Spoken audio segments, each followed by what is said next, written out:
박승용의 셜록 홈즈, AI와 만나다. 주홍색 연구, 연인을 위한 슬픈 복수극.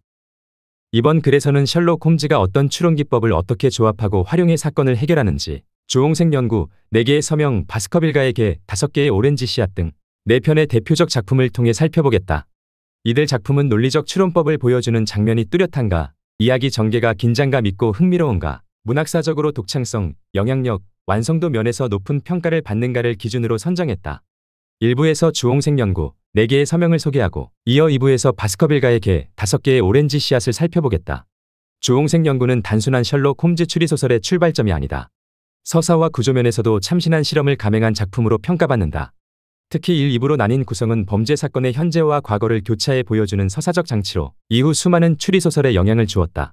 이 작품의 가장 돋보이는 특징은 단순히 범인을 맞히는 게임이 아니라 왜 그런 일이 벌어졌는가를 파고드는 서사 중심의 추리기법이다. 독자는 홈즈의 추론만큼이나 범인의 인생 서사와 그가 저지른 범죄에 이르기까지의 과정을 함께 따라가며 한 편의 드라마를 목격하게 된다. 이 작품은 또 셜록 홈즈 시리즈 중에서도 드물게 강한 사회비판적 색채를 드러낸다. 종교 공동체의 억압적인 권위체계, 여성의 자유의지에 대한 침해, 신앙과 권력의 결합이 만들어낸 폐쇄적 세계는 단지 배경 설정을 넘어서 폭력과 복수의 원인을 제공하는 중요한 장치로 작용한다. 이처럼 주홍색 연구는 셜록 홈즈라는 상징적 캐릭터의 탄생뿐 아니라 추리소설이 서사적 깊이를 확보하고 문학으로 자리잡는 데 결정적인 전환점을 마련한 작품이다. 주홍색 연구의 첫 부분에는 홈즈가 자신이 쓴 인생의 서라는 논문을 놓고 왓슨 박사와 논쟁을 벌이는 장면이 나온다. 이 장면에서 홈즈는 자신이 활용하는 논리적 추론 방식 전체를 관통하는 핵심을 보여준다. 홈즈는 논문에서 사람의 외모, 손의 상태, 옷차림, 자세, 걸음걸이와 같은 작은 단서들을 가지고 그 사람의 직업, 습관, 출신지 등 삶의 여러 정보를 읽어낼 수 있다고 주장한다. 그는 인간의 겉모습과 행동이 마치 한 권의 책처럼 정보를 담고 있으며 날카로운 관찰력과 논리적 사고를 결합하면 그 책을 읽듯 사람을 파악할 수 있다고 말한다. 하지만 왓슨은 회의적이다. 이론은 흥미롭지만 현실에서는 그렇게 정확히 사람을 판단하기 어렵다는 것이다. 그러자 홈즈는 직접 그 능력을 시연한다. 홈즈는 왓슨에게 당신을 처음 만났을 때 아프가니스탄에서 오셨군요라고 말하자 놀라지 않았느냐며 침착하게 추론 과정을 다음과 같이 설명한다. 군인처럼 고든 자세와 태도는 군대 경험이 있다. 의사의 눈빛과 말투는 군의관 출신이다. 햇볕에 탄 피부와 지친 기색은 뜨겁고 거친 기후에서 활동했다. 오른팔을 조심스럽게 움직임은 전쟁에서 다친 흔적이다. 런던에 갓 돌아온 듯한 행동과 말투는 먼 나라에서 막 돌아온 사람이다. 당시 영국군이 큰 전투를 치른 주요 지역은 아프가니스탄이다. 결론은 아프가니스탄에서 돌아온 군의관이다. 이 장면은 홈즈의 추리가 단순한 직감이 아닌 철저한 관찰과 연역법, 가설연역법, 제거법이 결합된 고도의 지적 사고 과정임을 보여준다. 또한 이 작품이 단순한 탐정소설이 아니라 사고의 훈련이자 논리적 사고의 모범이라는 사실을 분명히 드러낸다. 1881년 런던의 한 빈집에서 한 남성이 의문의 죽음을 맞이한 채 발견된다. 피해자는 미국 출신의 이노크 제이 드리버. 시신은 브릭스톤 로드에 있는 버려진 집에서 발견된다. 그의 얼굴은 공포에 질린 듯 일그러져 있으며 현장에는 격투의 흔적은 보이지 않았다. 놀랍게도 그의 몸에는 어떠한 외상도 없었고 피 한 방울도 흘리지 않았다. 현장에서 가장 수상한 단서는 벽에 피로 쓰인 RACH라는 단어다. 처음 사건을 조사한 경찰은 RACH가 여성의 이름 레이첼일 가능성을 제기한다. 하지만 셜록 홈즈는 즉시 그것이 독일어로 복수를 의미한다고 판단한다. 더불어 시신 가까이에는 여자의 결혼 반지가 떨어져 있었으며 피해자가 마지막으로 머물렀던 호텔에서는 동료인 조셉 스탠거슨이 함께 있었다는 사실이 밝혀진다. 경찰은 첫 번째 살인의 주요 용의자로 드리버의 동료인 스탠거슨을 의심하고 그의 행방을 추적하지만 얼마 지나지 않아 그 역시 호텔에서 시체로 발견된다. 스탠거슨은 칼에 찔려 살해되었으며 그 옆에는 작은 약병이 놓여 있었다. 경찰은 이것이 독살과 관련이 있을 것이라고 추측하지만 셜록 홈즈는 이전 사건과 연결된 정황을 바탕으로 범인의 정체를 추적하기 시작한다. 홈즈의 추적 끝에 사건의 진실은 30년 전 미국 유타에서 발생한 사건으로 거슬러 올라간다. 드리버와 스탠거슨은 모르몬 교도들과 함께 유타에 정착한 사람들이었고 그들은 한 소녀의 인생을 파멸로 몰아넣은 장본인이었다. 과거 한 남자 존 페리어와 그의 양녀 루시 페리어는 모르몬 교단의 통제에서 벗어나 자유롭게 살기를 원했지만 모르몬 지도자들의 강요로 인해 루시는 교단 내 두 주요 인물 중 한 명과 결혼해야 했다. 결국 루시는 원치 않는 결혼을 하게 되었고 이후 슬픔과 고통 속에서 세상을 떠났다. 그녀를 사랑했던 한 남자 제퍼슨 호프는 이에 대한 복수를 다짐하고 오랜 시간 동안 드리버와 스탠거슨을 추적한 끝에 런던에서 마침내 그들을 찾아냈다. 호프는 런던에서 마부로 위장하며 드리버를 미행한 끝에 그를 살해하는 데 성공했다. 그는 드리버에게 2개의 알약을 제시하고 선택하게 했는데 하나는 독이 들어있고 다른 하나는 무해한 것이었다. 결국 드리버가 독이 든 알약을 선택하면서 죽음을 맞이하게 된다. 이후 스탠거슨도 살해당했으며 이는 호프가 계획했던 복수의 마지막 단계였다. 그러나 운명의 장난인지 호프는 자신의 신병이 악화되는 바람에 더 이상 도망칠 수 없었고 결국 홈즈와 경찰에게 붙잡히고 만다. 체포된 후 그는 자신의 동기에 대해 담담히 털어놓았으며 감옥에서 자연사하면서 그의 복수는 끝을 맺는다. 셜록 홈즈는 살인 현장을 둘러본 직후 그렉슨과 레스트레이드 형사에게 다음과 같은 조언을 해준다. 범인은 키가 1m 80cm 이상이고 인도산시가 트리치노폴리를 피웠으며 오른손 손가락 중 특히 손톱이 긴 사람으로 어젯밤 피살자와 함께 살인마차를 타고 이곳에 왔습니다. 이 말은 당시에는 마치 마법처럼 들렸지만 이후 홈즈는 왓슨 박사에게 이 모든 것이 논리적 추론과 관찰의 결과였다고 차근차근 설명해준다. 홈즈가 어떤 논리적 추론 과정을 거쳐 위와 같은 결론에 도달했는지 알아보자. 첫째, 범인은 사건 당일 밤 피살자와 함께 살인마차를 타고 왔다. 사건 다음날 현장에 도착한 홈즈는 아주 초연한 태도의 관찰과 뭔지 모를 조사를 통해 인도 가까이에 붙어있는 두 줄의 깊게 패인 마차 바퀴 자국을 발견한다. 그리고 머릿속으로 이 자국은 어젯밤 범인이 남긴 것은 아닐까라는 가설을 세웠을 것이다. 이제 객관적 사실과 관찰로 확보한 사실을 가지고 가설을 검증할 단계다. 홈즈는 사건 당일 밤 일주일 만에 비가 왔다는 객관적 사실 위에 바퀴 자국이 깊이 패여 있다는 사실을 더해 문제의 마차가 집 앞을 지나간 것은 사건 당일 밤이라는 점을 확인한다. 이어 그 다음에 그곳에 마차를 타고 온 사람이 없다는 그렉슨의 발언과 바퀴 자국이 인도 가까이에 붙어 있다는 사실을 바탕으로 그 마차를 타고 온 두 사람이 집으로 들어갔다는 부분도 확인한다. 가설을 세우고 관찰과 사실을 통해 판단하는 가설연역법을 활용한 것이다. 둘째, 범인의 키는 180cm 이상이다. 홈즈는 현장 바닥에서 창문까지 뻗은 발자국의 간격과 바닥에 남겨진 발자국 사이의 거리를 측정하고 긴 보폭을 가진 사람이 걷거나 뛰었음을 파악한다. 그리고 키가 클수록 보폭이 넓다는 일반 법칙을 적용해 범인이 큰 키를 가졌을 것이라 가정한다. 또 범인이 남긴 글씨가 바닥에서 1m 80cm 정도 되는 곳에 씌어져 있다는 사실을 알아낸 뒤 사람이 벽에 글씨를 쓸 때는 본능적으로 자신의 눈높이에 쓴다는 일반 법칙을 적용해 범인의 키가 180cm 이상일 것이라는 정확한 결론에 도달한다. 셋째, 범인은 오른손 손톱이 유난히 길다. 홈즈는 벽에 글씨를 보고 범인이 손가락에 피를 묻혀서 쓴 것이라는 가설을 세운다.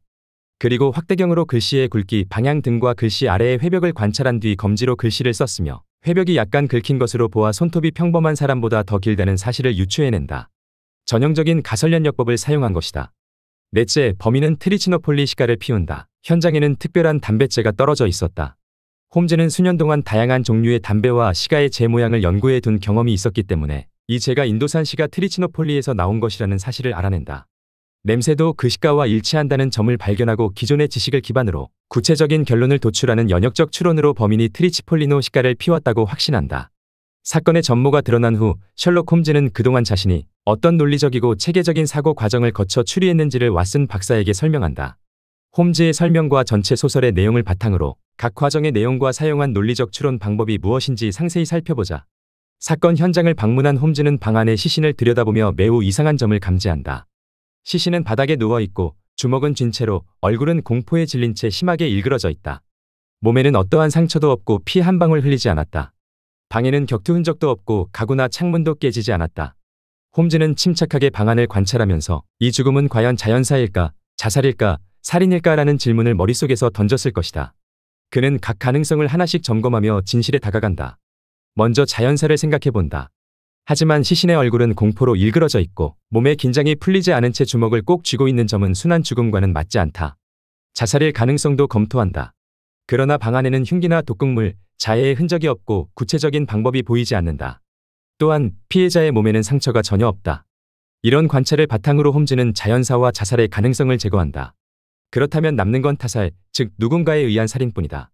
불가능한 것들을 제거하고 나면 아무리 믿기 어려워도 남은 것이 진실이다라는 원칙을 따른 것이다. 제거법의 전형적 활용이다. 이제 문제는 어떻게 죽였느냐다. 그는 시체를 다시 관찰한다. 몸에는 외상도 없고 출혈도 없으며 내부 장기의 손상 흔적도 없다. 격투 흔적이 없기에 물리적인 힘으로 인한 죽음은 아니다. 홈즈는 다시 머릿속에서 혹시 독살은 아닐까라는 가설을 세운다. 그리고 피해자의 입에서 나는 시큼한 냄새를 바탕으로 독살이라는 잠정 결론에 도달한다. 하지만 아직까지 결정적 증거가 없다. 며칠 후 두 번째 피해자 스탠거슨이 살해당한 호텔 방에서 작은 약병 하나가 발견된다. 레스트레이드 형사에게서 약병을 건네받은 홈즈는 이것이 살인의 도구일 가능성이 있다고 보고 검증에 들어간다. 병들어 죽어가는 강아지에게 약을 먹여보기로 한다. 병 안에는 작은 알약 2개가 들어있다. 하나는 무색, 다른 하나는 색이 조금 다른 알약이다. 알약 중 하나를 강아지에게 먹이지만 멀쩡하다.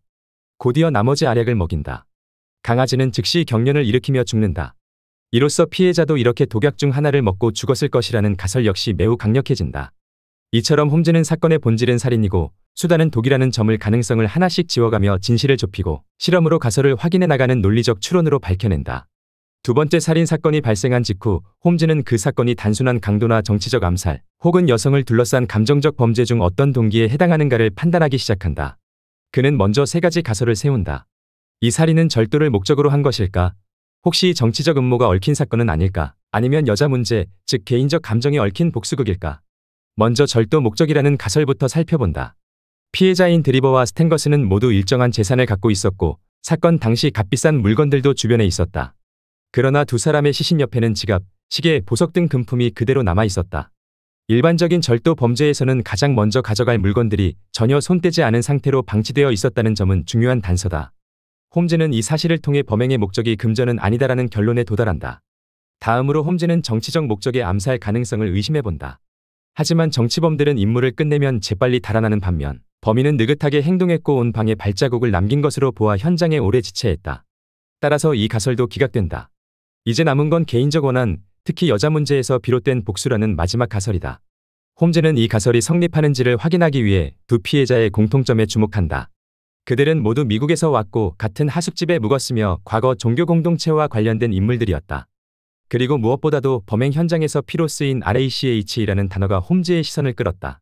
홈즈는 이 단어를 보고 독일어로 복수를 뜻한다는 사실을 떠올린다. 그리고 그 단어가 우연히 쓰였을 가능성을 배제하고 범인이 남긴 의도적인 메시지라고 본다. 범인의 목적이 바로 복수라는 점이 점점 분명해진다. 이 지점에서 홈즈는 가설연역법을 사용한다.